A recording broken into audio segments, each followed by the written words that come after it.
Look at these men and their incredible hair. How silky smooth, thick, and rich every follicle appears, like a regimented unit. It is perfection, but there is horrible news afoot. 2 out of 3 of these men will experience some form of male pattern baldness by the time they're 35. It's a horrible feeling. Those first bald patches, the 5 head, the thinning spots. It's something no one can fathom. You don't want to be bald, do you? Don't let it happen. Thanks to the revolutionary product from the sponsor of today's video, Keeps, they can ensure your hair is as rich and fruitful as the NFL is. The old way was to deal with the stuffiness of a doctor's office and a pharmacy line for such a product. Not anymore. With Keeps, you can get an appointment from a doctor online and get your hair's lifeline delivered directly to your home. I know what you're saying. How do you know this is fact? Well, better people than me have done the studies. And they show that Keeps is 90% effective at turning the tide of war against baldness. Many men even experience hair regrowth with Keeps. Don't take my word for it. Countless 5-star reviews and 100,000 men trusting their hair to Keeps should persuade you. Keeps can help you out for only $10 a month. And you can even get half off your first month's cost by going to keeps.com/utree. Nobody wants to be bald. Keeps agrees. And that's why they're fighting this war with relentless tenacity. Join the fight today. I know the popular thing is to immediately judge a draft class after things have ended. I've probably been guilty of this more than a few times. But the reality is that no matter the scouting and hours of film one can watch on a prospect, any projection to NFL play is merely an educated guess. I personally feel that 5 years is the right time to truly gauge the success or failure of a class. And even then, it's still to be determined. The 2016 draft class had a ton of question marks around it, especially with the top 2 signal colors. But now assessments can probably be made. Let's dig into this one with haste. With the first pick in the 2016 NFL Draft, the Los Angeles Rams select Jared Goff. Despite moving heaven and earth to the Titans for the right to select him, this pick was looking ugly as hell at first. If you saw Goff play as a rookie, you wondered how the hell this guy was a first overall pick. He couldn't throw a football. He was getting ruined by the Rams. But the best thing that could have happened to him was a coaching change. Enter Sean McVay. His new approach and techniques allowed Goff to revive with a newfound confidence. Goff would help lead the Rams to a Super Bowl. And he was rewarded with a gigantic extension worth over $100 million guaranteed. The Rams bought high. Ever since that extension, Goff has been pedestrian enough to fall out of favor with Rams brass and get a punishment rivaling Kentucky Fried Movie. As much as you want to shit on him, though, he did get $100 million guaranteed. And for that, I'll call the pick. The Philadelphia Eagles select Carson Wentz. If you were to ask me if Wentz was a successful pick back in 2017 or 2018, it would have been a resounding yes. At that point, he was on a trajectory of a potentially Hall of Fame caliber career. Incredible arm, stats out the wazoo, a series of injuries that damaged his career, the Eagles utterly destroying whatever confidence he had, you get the drift. Like many of the balls he forced into double coverage, once his luster has been tarnished by, well, that depends on who you ask. I'm more for the inclination that it's on the Eagles and Doug Peterson, but others hate him more in Philly than Donovan McNabb.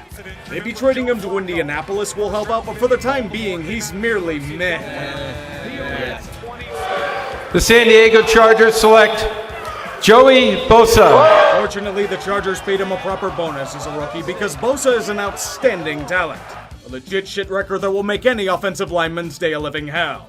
A 3-time Pro Bowler that got an extension that nets him over $100 million guaranteed. I think there isn't much more to say here. Excellent pick.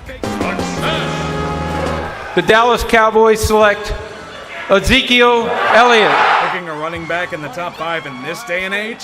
I know, crazy, right? As bold as Jerry Jones is, sometimes it results in strong production. Elliott, for a running back, has been worth the price of admission. Leading the league in rushing for 2 of his first 3 years will generate such thinking. Although Jerry doubling down on such an endeavor with a massive extension hasn't gone as well as hoped. The offensive line decimated Elliott has enjoyed his time at the vomitorium a bit too much considering his fumbling habit. Even for it, still a strong selection. The Jacksonville Jaguars select Jalen Ramsey. I don't know what to think. One of the greatest shutdown corners in football. Netted a premium return after the collapse of Saxonville. And shattered the record for greatest contract ever signed by a cornerback. This one might have worked out. The Baltimore Ravens select Ronnie Stanley. It took a little bit of time, but Stanley emerged as one of the best blindside tackles in football in 2019. A sturdy force against pass rushers, Stanley was rewarded for his efforts with a massive contract extension this past year. Glad he did because he suffered a season-ending injury immediately afterwards. It's always good to not have to worry about that sort of thing when rehabbing an injury. I think he'll be okay in the end. Good pick. The San Francisco 49ers select DeForest Buckner. The only reason why this guy still isn't with the 49ers is due to the salary cap and a surplus of defensive linemen on the team. Buckner is excellent. And since being traded to the Colts, he hasn't stopped in his production. A Pro Bowl caliber player entering the prime of his career as a key player on his team. You can't ask for anything more. The Tennessee Titans select Jack Conklin. I feel that the Titans are wishing they had Conklin back in the fold. Salary cap kind of hampered their desires to keep him alongside Taylor Lewan, and that is Cleveland's game. As a right tackle, he's solid, and should maintain the Browns' suddenly excellent offensive line for years to come. Tennessee's backup plan for him didn't work out. The Chicago Bears select Leonard Floyd. I don't know how to gauge Leonard Floyd. If you see him play, you know the talent is there. It just doesn't translate onto the field sometimes. His lack of production had the Bears letting him go before his fifth-year option. He was brought in on a speculative deal with the Rams. Maybe a change of scenery is what it will take to maintain form. But as for the pick, tough, but I'll lean towards mediocre. The New York Giants select Eli Apple. Funny, Eli took as much of a shit on the field as he did when he was in the locker room. At least his mom had an impact on draft day. The Tampa Bay Buccaneers select Vernon Hargraves III. When a team desperate for secondary help cuts their top draft pick several years earlier to improve it, that isn't a good sign. Now he gets the worst possible outcome imaginable for a cornerback. Toiling on the Houston Texans. Harsh indeed. The New Orleans Saints select Sheldon Rankins. I feel like Rankins started out hot and then tapered off. I don't know how much of it was due to the team he was on, but he's been a backup on the Saints for the last couple of years. His promising start has been wrecked by a series of injuries. Maybe he revives his career with the Jets. But so far, I hate to say it, but I have to call him a dud. Mediocre at best. The Miami Dolphins select Laramie Tunsil. This guy would have gone a lot higher than this if it weren't for a certain photograph that was leaked. The issues that were surrounding him at draft time were overblown. So much so that he only became a premium blindside blocker. He was acquired by the Texans, ironically, for a premium. You can laugh at the Texans all you want, but this guy was worth every bit of investment in him. The Oakland Raiders select Carl Joseph. The worst possible outcome for a secondary player. Being drafted by the Raiders. This team will develop these players into journeymen at best. In this case, Carl Joseph became a journeyman. Gone from Oakland in 4 years, off to Cleveland as a reserve player in one, and back to the Raiders in a not-so-bittersweet reunion. Not exactly the type of material you spend a first-round pick on. The Cleveland Browns select Corey Coleman, wide receiver, Baylor. Why am I running second team? What you said? Why am I running second team? That's crazy to me. Go get started and go ask time. And then come back and give me. If you don't want me to play, why won't y'all just trade me? With how long he hasn't been playing in this league, he'll be begging for scout team. The Detroit Lions select Taylor Decker. Decker has been alright. Nothing spectacular, but a starting caliber tackle. For a first-round pick, you can do a lot worse. And with that, I'll call this selection a good one. The Atlanta Falcons select Keanu Neal. Neal would be considered a pretty good player in this league, but there's one problem. He can't stay healthy. In that regard, it's robbed him of several years of production and forced him to take a buy low deal in Dallas. Not a bust, but a mere disappointment. The Indianapolis Colts select Ryan Kelly. Let me put it this way. Ryan Kelly is considered to be one of the best centers in the NFL today.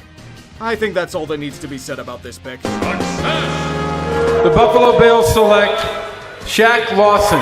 Lawson is in the same boat as Leonard Floyd is, but with even less in terms of results to show for it. For all of his ability, it hasn't shown on the football field in a consistent manner. And it's a shame. Maybe it shines in Houston, but for this, I'm going to have to call it a meh right now. the New York Jets select Darren Lee. Lee is another unfortunate victim of the plague that is called the New York Jets. Not doing much with starting opportunities, he was traded in the middle of a coup known as Adam Gase for a 6th-round pick. 3 years in, not good. At least for as underwhelming as he is, he does have a ring. The Houston Texans select Will Fuller. I feel like we'd have a better grasp on what Fuller can do at the NFL level if he maintained consistent health. He'll show these flashes of brilliance on the field, but it will be undone by long-term injury, or in this past year, a suspension for PEDs. He has a 1-year deal in Miami, but I wonder what he can truly do when he's at his full potential. At this point, he's been okay, but I want to see more out of him. The Washington Redskins select Josh Doctson. Here's where the run on wide receivers begins. It'd be useful if they could catch. Doctson really couldn't. And he didn't play in 2020. That doesn't bode well for any sort of long-term outlook. The Minnesota Vikings select Laquan Treadwell. Scouts didn't do all that well projecting the top wideouts in this class, did they? Treadwell didn't do much game-changing. He's just kind of there. He's still around, but more or less clinging to the fringes. Not good for a wideout. The Cincinnati Bengals select William Jackson III. I feel like Jackson may have been better if he didn't lose his entire rookie season to a torn pec. That's crucial development that can't be recovered, even if he's been passable as a corner to this point. Now that he's gone from Cincy, he'll probably be a journeyman. But I just feel like he could have been more than what he is. Cincy and first-round picks getting injured, it doesn't get old. The Pittsburgh Steelers select Artie Burns. When he was a rookie, Artie Burns was looking like a strong cornerback for the future. After that, he just stalled. Got exposed time and time again. I don't know if it was him simply pressing or if it was something else, but Burns was never able to capture the promise that he once had. Being released from Pittsburgh after 4 years reinforced it, and a season-ending injury in training camp for the Bears merely amplified this thinking. Should I start digging his grave? The Denver Broncos select Paxton Lynch. John Elway and tall white quarterbacks. A winning combination. He looked the part. Tall, projectable, big arm, exuded charisma. But when it came to on-field performance, though, let's just say there's a reason he's out of the league at this point. The Green Bay Packers select Kenny Clark. I'd say this guy turned out to be pretty good. Legitimate presence on the Packers' defensive line, to the point where he became the highest-paid nose tackle in NFL history. No other statements needed. The San Francisco 49ers select Joshua Garnett. Unlike San Francisco's first pick in this draft, Garnett never panned out. He had 1 year of starting for a really bad Niners team, and that's about it. He clung to the fringes and bowed out of football last year due to a series of injuries. Another one bites the dust. This pick would have been where the New England Patriots would have selected, but the NFL needed a posture for the cringe that was Deflategate. Don't worry, New England probably would have picked a flop here regardless. The Arizona Cardinals select Robert Nkemdiche. Dude could just never adjust to the NFL level. Be it injuries, ineffectiveness, or lack of conditioning, Nkemdiche never was able to generate anything outside of bad headlines. There's a reason why he's out of football. The Carolina Panthers select Vernon Butler. I can't tell if he's a slow developer or if he's just limited in his ability at this level. Butler has earned a much better role in his given team the past 2 seasons, but it doesn't seem like he's starting caliber material. At least he's okay depth for an organization. It's not what I'd want from a first-round pick, though. The Seattle Seahawks select Jermaine Ifedi. The final pick of the first round brought about the Seahawks trying to fix their offensive line woes. Considering Ifedi's trajectory, it didn't work all that well. He was gone after 4 years and is now starting for the Bears. He seems to be a decent enough NFL player. Considering that he's out of a team that desperately needed line help, I can't help but consider him borderline. Even though the first round was relatively mixed in terms of output, the rest of the draft was very fruitful, especially in terms of game-changing talent. The second round was loaded. It gave us the likes of Michael Thomas, Miles Jack, Jalen Smith, Xavier Howard, Deion Jones, Chris Jones, and King Henry. Not bad quality indeed. Better than drafting Christian Hackenberg or trading up to select a fucking kicker that only kicked wide. Many laughs were had. The third round boasted the likes of Yannick Ngakoue, Joe Thuney, and Justin Simmons. The fourth round, besides Joe Schobert, it mostly involved an unsung prospect by the name of Dak Prescott. You may have heard of him. You also may have heard of Matthew Judon and Tyreek Hill, who came about in the fifth round of this draft. The sixth and seventh rounds were relatively quiet in terms of game-changing talent, but there's still depth like a Landon Roberts and Jalen Mills to be found here. Those not drafted in this class? They include Will Lutz, Michael Pierce, Mike Hilton, Corey Littleton, C.J. Ham, Romeo Okwara, Robbie Anderson, and George Fant. Good depth all around here. It's the mystique of the draft, where first-round picks can flop for a variety of reasons, yet those drafted much later thrive at the professional level. That's why scouting is an inexact science. If it were easy, we'd all be doing it. Now you know why I don't do mock drafts. Why do I laugh at draft picks early on, though? Must be out of habit. With the 59th pick in the 2016 NFL Draft, the Tampa Bay Buccaneers select Roberto Aguayo, kicker, Florida State. Yeah, kickers are second rounders too, baby.